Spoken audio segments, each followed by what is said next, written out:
doing now is I'm going to demonstrate as to how when a baby is lying down and lying flat, that the baby actually, and no baby, it's like anything on cue, is going to roll their head just straight away for me, but I'm going to try and get the baby to roll her head this way.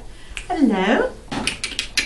So that she can actually rotate it that way and she can rotate that way. But if she's not going to do it for me, I'm just going to gently, by again supporting her head, I'm just going to gently allow her to roll her head in my hand.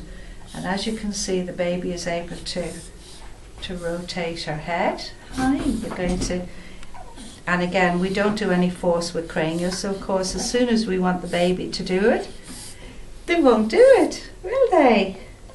Actual handling of a baby is really, really important, and what mums and dads don't are never told is that a baby's head is like a loose cannon. If you put your hand under the baby's head like that and just hold it and let the baby, if it's able to rotate its head, which it should do, you can feel how heavy it is. And until the baby is about 3 months old and the muscles are strengthening because it's able to lift its own head up, then it supports the head. But until then, the actual holding and supporting of the baby's head is terribly important. So I'm going to show you a couple of ways of actually doing it. You bring a hand underneath the baby's head, bring it forward, and then you get a supporting hand like that underneath the baby.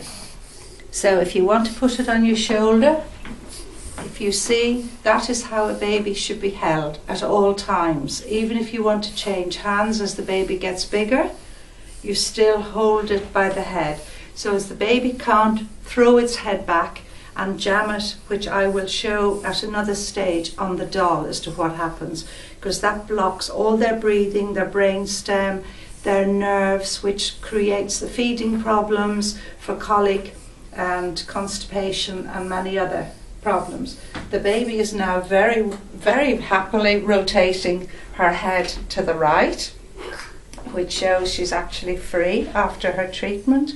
I am still supporting her head like this, and maybe if we turn this way, she might, if you call her, she's able to look around, rotate her head on top of her spine, and there she goes, herself as well, but I'm supporting her. When you are sitting down with the baby and you want to feed the baby, again, you never take that hand away from the back of the head, and you put the baby supporting into the crook of your arm. You feed them like that, which is comfortable for the baby. To wind, again, you use the supporting hand. Oh, pop it. And just gently rub the baby's tummy. Don't let the head at any time flop. When you're wanting then to carry them again, that's another very good way to carry them around. Putting them in the carry cot or in their pram or whatever, again, you're supporting the back of the head under the bottom, and that's how you lift baby in and out. Bottom first into the baby seat, and I will demonstrate that with the doll later. Okay, thank you, baby. Thank you. You can cut off that bit, yeah. This is a 2-day-old baby receiving craniosacral therapy treatment. This baby, mum has brought him in because he's inconsolable. He has been crying a great deal. She has given her permission for her baby to be videoed and during the treatment and to be used, which is indeed very kind of her. The baby is being treated now by Dr. Nuna Costa, who works at my clinic.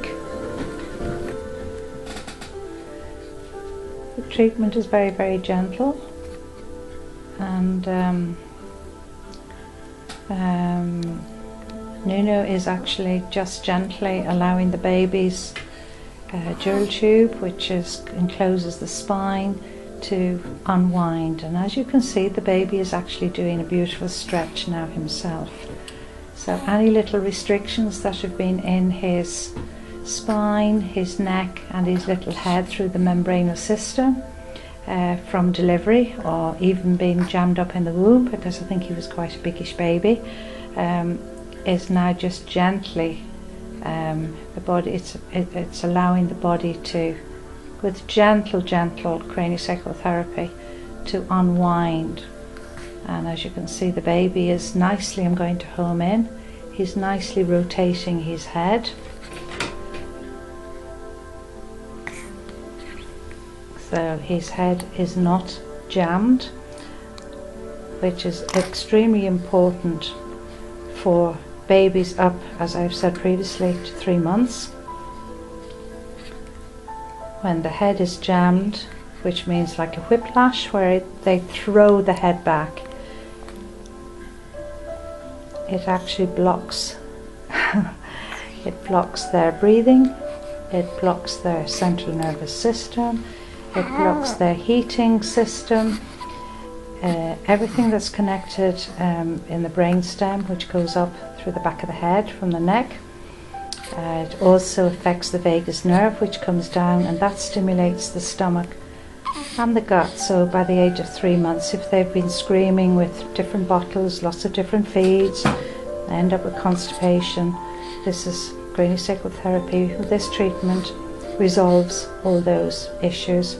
Also, the baby who's got a restriction or who's been delivered by forceps or section or vacuum will also not have any suck, very poor suck reflex, so that latching on for breastfeeding becomes almost nigh impossible.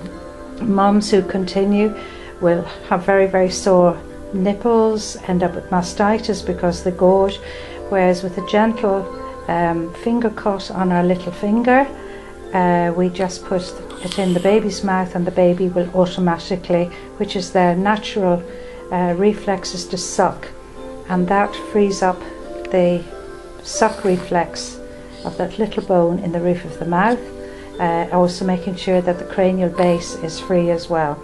So the baby is able to rotate its head, and now it's going to suck, latch on for breastfeeding, pleasure for mum and for baby, but also for bottles.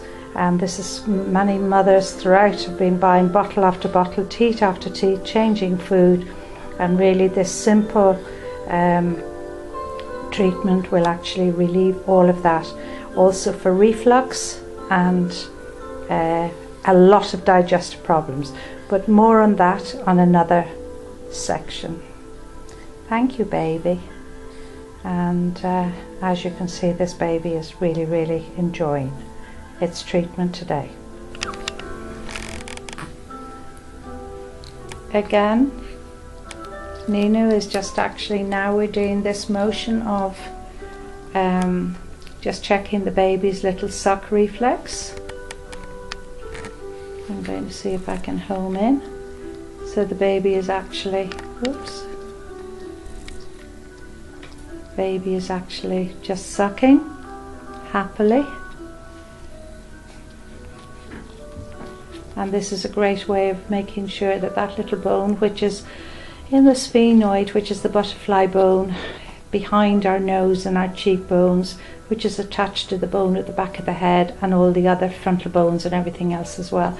And it can get just sort of shoved up, and it also makes for mucus, make them snuffly, and again as well as causing problems with the latching on, whether it's for breastfeeding or sucking the bottle. And the suck is very important for every baby, because it actually, when they suck and rock all the bones, it actually creates an internal massage the whole way down the body when there are no restrictions. So it's very comforting and very important for the babies to have this motion. Also, it helps as they get a bit older for their learning that their left and their right hemispheres connect up. So that's the baby having its treatment, and as one can see, it's not causing the baby any distress. In fact, they're quite happy to suck our fingers.